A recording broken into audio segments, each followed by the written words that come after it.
Bienvenue sur 20 or et manigance. Arc 1, Bravos. Une fanfiction Game of Thrones. Auteur, Kelorus. Narratrice, Claudine Abdelkader. Une production du studio Kali Records. Si vous êtes intéressé par les histoires de Kelorus, vous trouverez son lien en description. Et maintenant, place à l'histoire. Chapitre 4.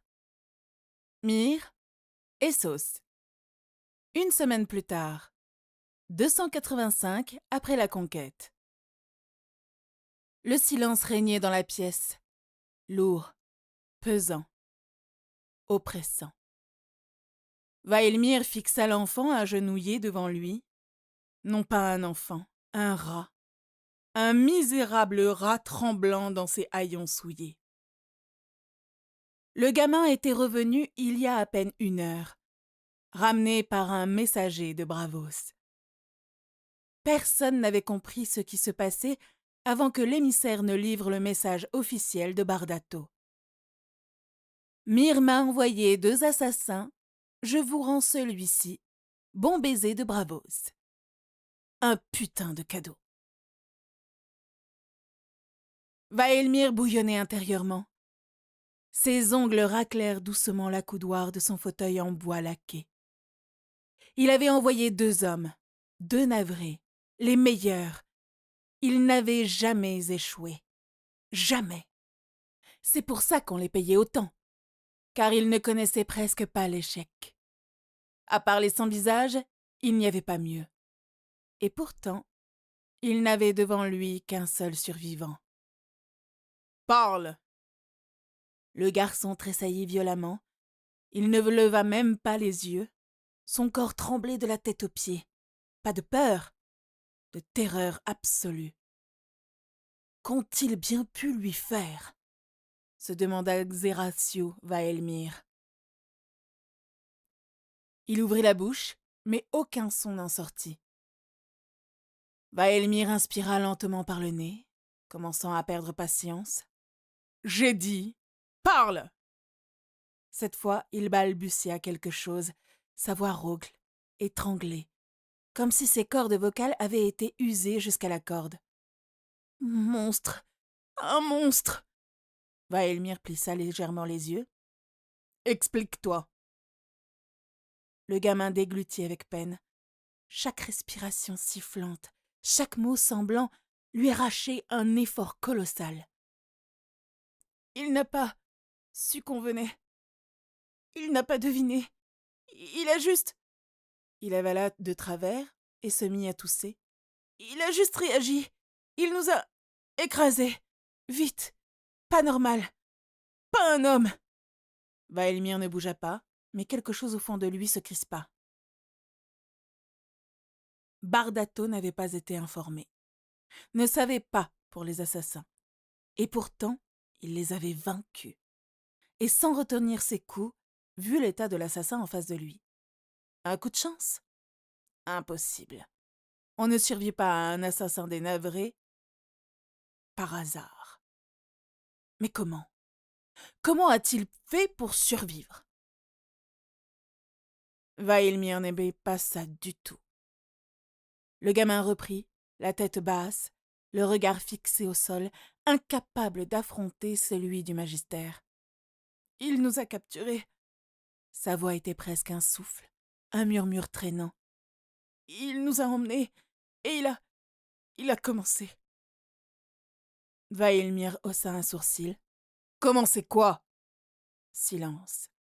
Un silence poisseux, terrifiant, pendant lequel le garçon cessa même de respirer. Puis, sans prévenir, il se mit à trembler de manière incontrôlable. Pas de peur, pas de panique. Quelque chose de pire. Un spasme violent secoua ses épaules. Il sanglota. Un assassin dénavré en train de pleurer. Les muscles du magister se tendirent imperceptiblement. « Que t'a-t-il fait ?» demanda-t-il, sa voix redevenue basse, presque douce. Le garçon ouvrit la bouche. Il essaya, mais aucun mot ne vint. Ses yeux rougis, cernés, fixaient le vide. Il pouvait voir sa bouche qui essayait de former des mots, mais en vain. Le gamin était traumatisé.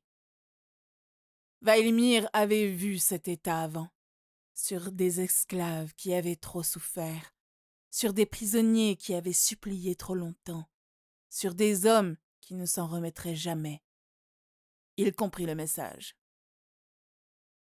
Bardato n'avait pas seulement torturé le vieux, il l'avait fait hurler pendant des heures, des jours peut-être, et il avait forcé ce garçon à regarder. Regarder. Regarder. Regarder. Sans rien pouvoir faire, sans fermer les yeux, sans échapper aux hurlements. Le magister inspira lentement, posant ses coudes sur son bureau. Dernier mot. Le garçon sursauta, comme si on venait de lui planter une lame dans le ventre. Vailmire répéta calmement. Quelles ont été ses dernières paroles? Le garçon hoqueta. Un spasme agita son corps, et il força ses mots hors de sa gorge, dans un souffle brisé. Myre t'a envoyé ici pour mourir. Moi, je te laisse vivre. Quand tu retourneras là-bas, tu leur diras bien ça. Parce qu'à partir de maintenant, c'est moi qui écris l'histoire. Vailmire ne bougea pas, ne clignant pas d'un œil, l'air impassible. Mais intérieurement, une rage sourde monta en lui. Bardato venait de piétiner Myre. Il n'avait pas simplement survécu, il avait fait de cette tentative un spectacle, une déclaration. Lorsque le gamin est arrivé sur les docks, il pleurait à chaudes larmes tandis que le corps de l'autre assassin était cloué à la proue comme une marionnette. Il avait envoyé un avertissement vivant, et tout le monde en parlait à Myre, des serviteurs aux marchands, en passant par les gardes et les putes. Tout le monde savait qu'on avait tenté d'assassiner Vincenzo Bardato, l'un des hommes les plus puissants de Bravos. Tout le monde savait maintenant que ça venait de Myre. Et surtout, tout le monde savait que les assassins avaient lamentablement échoué. Le magister regarda le garçon d'un œil plus attentif. « Et maintenant » murmura-t-il. Le gamin ouvrit la bouche. Sa lèvre inférieure trembla, soudain, dans un spasme incontrôlé. Il s'effondra en sanglots. Vailmire ferma lentement les yeux tout en se pinçant l'arête du nez. Bardato l'avait complètement brisé. Il se leva, doucement, et se tourna vers l'un de ses hommes, un colosse au trait impassible. « Débarrasse-toi de lui. »« Que voulez-vous dire, magister » Vailmire n'avait pas de patience pour ces questions idiotes. « Tu l'as vu? Il est fini. Un navré détruit. Un témoin qui ne peut que chialer. Il est inutile. » Le garde acquiesça et s'approcha du garçon.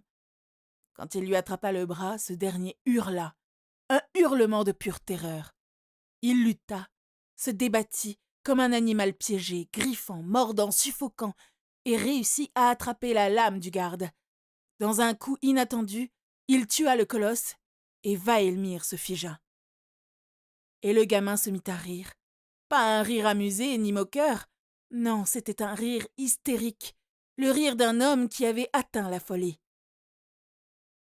Vailmire se retourna pour ordonner à son autre garde de mettre un terme à la menace. Au lieu de ça, il trouva une lame plongée dans sa poitrine.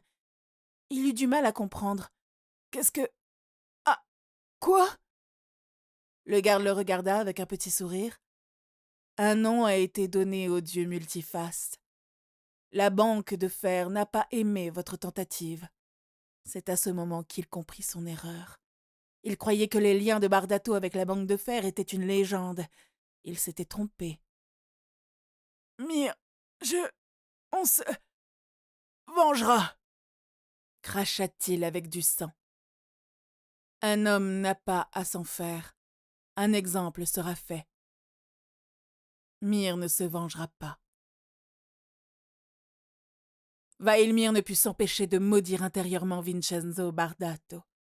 Alors qu'il mourait, il retomba au sol et vit le sans-visage tuer le gamin avec une douceur presque surréaliste. Enfin, ce fut le néant. Salle du Conseil des magistères, Myr, quelques heures plus tard. Le Conseil des magistères était en ébullition. La grande salle d'onyx et d'or, d'ordinaire un sanctuaire de pouvoir et de calcul froid, ressemblait désormais à un repère de rats paniqués. 12 hommes siégeaient autour de la table circulaire, mais l'un d'eux manquait. Vaelmyr était mort. Et pas dans son lit, ni par un rival traditionnel. Non, il avait été éliminé par un sans-visage, un outil de la banque de fer. Un murmure anxieux traversa l'assemblée. « Ce n'est pas possible. Il n'oserait pas !» siffla Magister Calidar, un homme au crâne chauve et au visage sec comme un parchemin. « Elle l'a fait. Vaelmyr est mort. » La voix de Jovan était plate, brisée. Il fixait le bois sombre de la table comme si sa propre fin y était gravée. Et ils ont laissé le corps du navré cloué sur un navire pour que toute la ville le voie. Le peuple l'a vu. Nos marchands l'ont vu. Nos guerriers l'ont vu. Tout Myr sait que nous avons perdu. Les murmures s'intensifièrent, gagnant en tension. « Vous ne comprenez pas !» s'exclama un magister aux tempes grisonnantes. « Le peuple a peur. Depuis que la nouvelle est tombée, les rues grondent, les artisans, les négociants, même les petits marchands ne parlent que de ça. » Il se leva d'un bond, les yeux fous. « Ils disent que nous avons défié Braavos et que nous avons été écrasés. Ils parlent de la vengeance de Braavos, du corps exposé, de la mort d'un magister sous la main d'un sans-visage. Vous savez ce que ça veut dire? Ils ont compris. » Un silence pesant suivit ces paroles. Ils avaient envoyé un message. Bardato avait répondu en hurlant. Et le peuple de Myr avait entendu. Et il avait eu peur. Un silence glaçant suivit ces paroles. « Que pouvons-nous faire ?» demanda Calidar. Là était la question. Si Myr répondait, la banque riposterait. Et pas seulement avec un seul sans-visage. Non, une guerre économique. Un étranglement progressif de leurs ressources. La fermeture de leurs lignes de crédit. Et pire encore, l'effondrement de leur influence sur Essos. Nous avons envoyé des assassins et nous avons reçu un avertissement en retour. Un assassin brisé et un magister mort. La voix de Calidar était basse, grave. Nous avons perdu. Ces mots déclenchèrent une explosion de murmures furieux. Jamais! Ce Bardato doit payer! Nous avons toujours l'option militaire. Nous pourrions... Vous proposez une guerre ouverte contre la banque de fer? Coupa Magister Jovan, le visage blême. Vous êtes complètement fou! Nous n'avons ni l'or, ni les appuis pour une guerre économique contre eux. Ils tiennent nos crédits, nos finances, nos transactions. Vous croyez vraiment que nous avons le moindre chance? Le silence tomba comme une chape de plomb. Myr était riche, mais Braavos était un titan. Puis la voix du magister Calidar, toujours aussi calme, fendit le silence. « J'ai reçu des rapports, dit-il d'une voix lasse. Des mercenaires refusent désormais nos contrats. Certains marchands parlent de partir pour Volantis ou Lys. D'autres disent ouvertement que nous avons creusé notre propre tombe. Ils pensent que Braavos va nous punir. » Ces mots tombèrent comme un coup près. Vaelmyr était mort, et pourtant, le pire n'était peut-être pas encore arrivé. Et si Bardato ne s'arrêtait pas là? Peut-être qu'il va exiger réparation, murmura Calidar. Peut-être qu'il va réclamer nos têtes. Un frisson collectif parcourut la table. Qu'allons-nous faire? Un long silence s'étira. Aucun d'eux n'avait de réponse. Finalement, Rovan, le plus âgé du conseil, se redressa lentement. Son regard vide balaya la pièce, s'attardant sur les visages défaits de ses confrères. Puis il souffla d'une voix fatiguée, résignée. « Nous allons faire ce que les vaincus font toujours. Nous allons nous taire. » Aucun ne protesta. Myre, la fière, venait de se soumettre sans même un combat. POV MC Vincenzo Bardato. Bureau de Vincenzo, Villa Bardato, Bravos. 3 jours plus tard. De nos informateurs. J'hochai de la tête avec un léger sourire. Dur de retenir mes lèvres en entendant la nouvelle. Caspar venait juste de m'informer de la réaction des Myriens et de ces abrutis de magistère. Caspar hésita avant d'ajouter d'un ton neutre. Un marchand myrien est arrivé hier. Il a voulu acheter vos carafes en expliquant qu'il ne faisait que du commerce, rien d'autre. Il suait à grosses gouttes. Je laissai échapper un ricanement. Quelle bande de lâches! Ils avaient tellement chié dans leur froc qu'ils avaient déjà capitulé. J'étais un peu déçu tout de même. Je m'étais attendu à plus de résistance de leur part. Avais-je été trop brutal? Et c'était quoi cette histoire d'assassinat? Nous avons aussi reçu cette lettre de la part de maître Nestoris, me dit Caspar en me tendant une lettre. Je brisai le sceau de la banque de fer et je compris. C'était eux, l'assassin.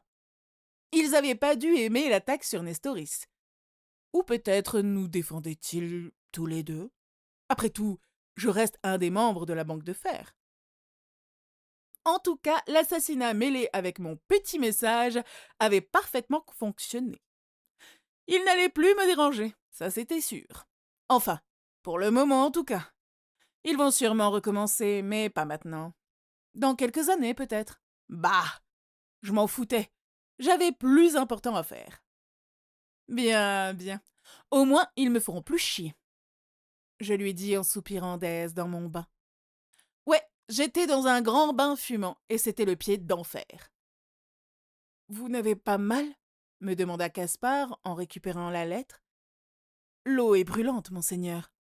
Oh? Je regardai autour de moi, et en effet, il y avait de la vapeur à n'en plus finir. Même la lettre s'était ramollie dans ma main, avant que je la lui redonne. Bizarre, ça. Selon les souvenirs de mon prédécesseur, il n'était pas spécialement résistant à la chaleur. En y repensant, il y avait des petites choses différentes. Genre, je n'avais pas eu mal lors de l'altercation avec les assassins à 2 balles. La coupure de la veille avec un coupe-papier avait disparu, littéralement. Pas même une croûte, pas même une cicatrice. Soit ma peau était faite en putain d'acier valyrien, soit il se passait quelque chose que je n'avais pas prévu.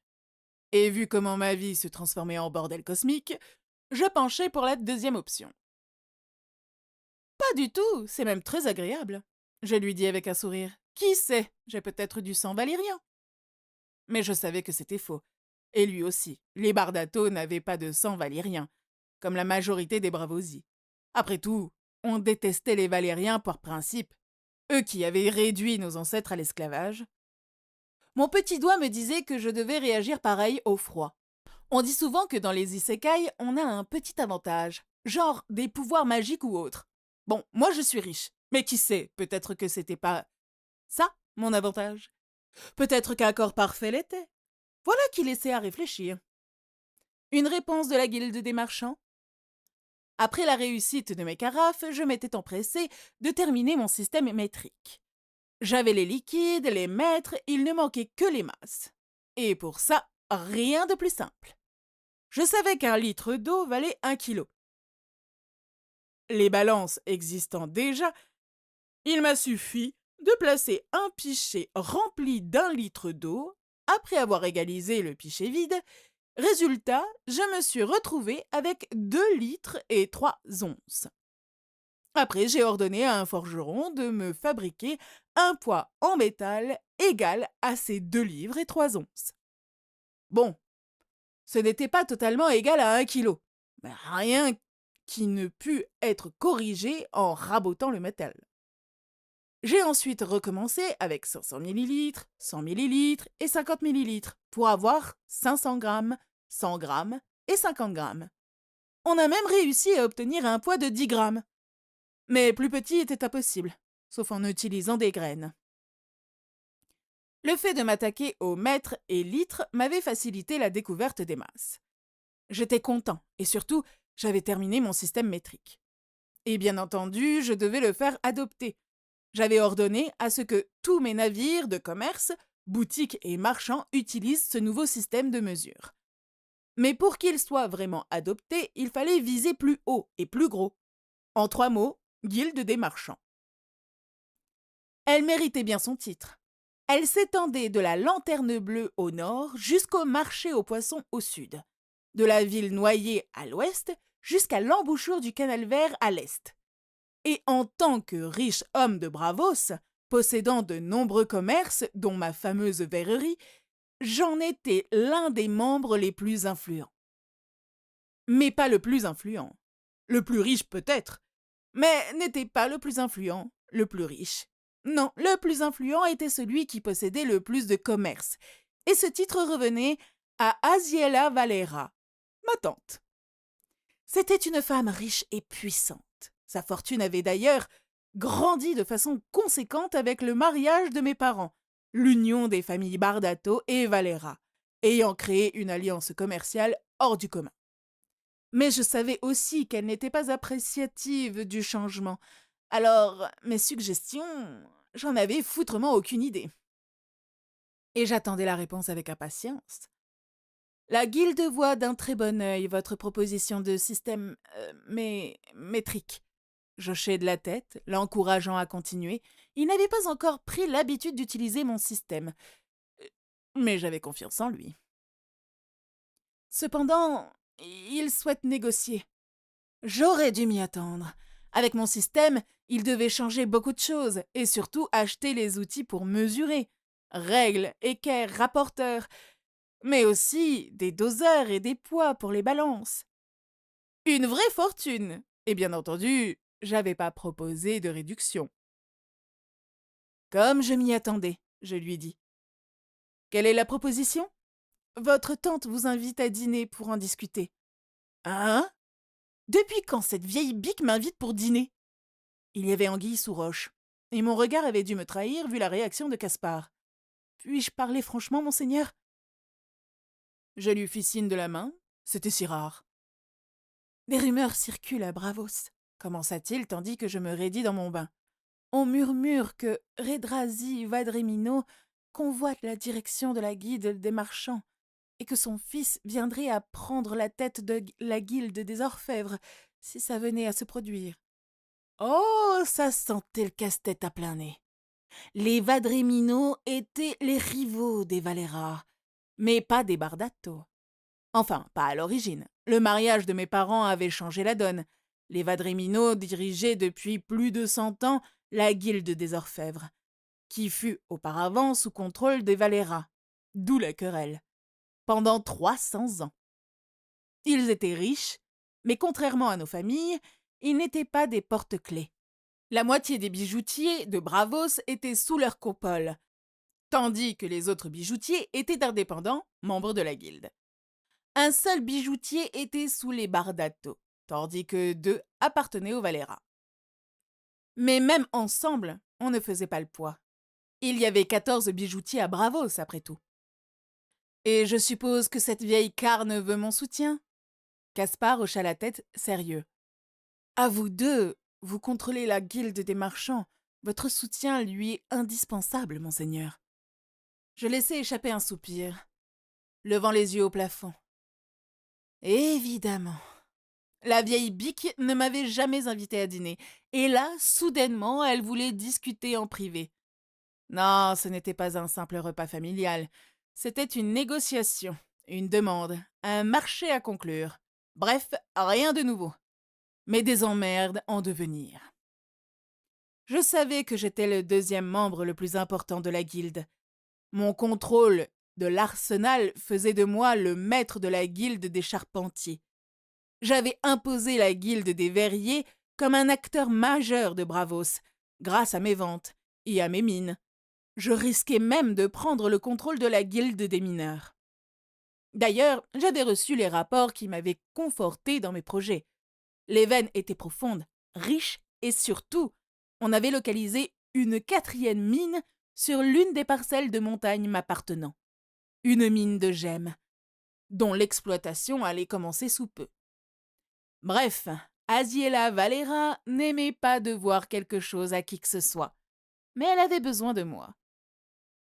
Je pris une profonde inspiration et sortis du bain. L'eau ruissela le long de mon torse, brûlante, mais je ne la sentais même pas. J'aimais avoir l'avantage dans une négociation. Caspar me suivit du regard alors que je sortais de l'eau. J'attrapai la serviette qu'il me tendit, tandis qu'il continuait. Et concernant le projet C, un prototype sera bientôt prêt. Je souris grandement. Et pour le marin? Il ne dira rien, monseigneur. Comme prévu, il travaille avec maître Béroni et a signé un accord de non-divulgation. Tout se déroulait comme prévu. Je laissai tomber la serviette sur mes épaules et me regardai dans le miroir. Putain que j'étais beau. Dans ce cas, allons me préparer pour ce dîner. Le projet C, si ça fonctionnait, alors le monde allait changer, radicalement. Mais si ça échouait, ma foi, ce serait décevant, mais rien de catastrophique. J'avais hâte. Vous avez aussi reçu une invitation au palais, monseigneur. Ma journée ne faisait que s'embellir, ma parole. Je me demande ce que me voulait le seigneur de la mer de Bravos. Sûrement à propos de Mire. Décidément, même quand je ne fais rien, tout le monde veut m'avoir à sa table. Vous venez d'écouter Vin, or et manigance, Arc 1, Bravos. Une production du studio Kali Records. N'hésitez pas à vous abonner, à liker et à me faire un petit coucou en commentaire. Et moi je vous dis à la prochaine fois pour de nouvelles histoires.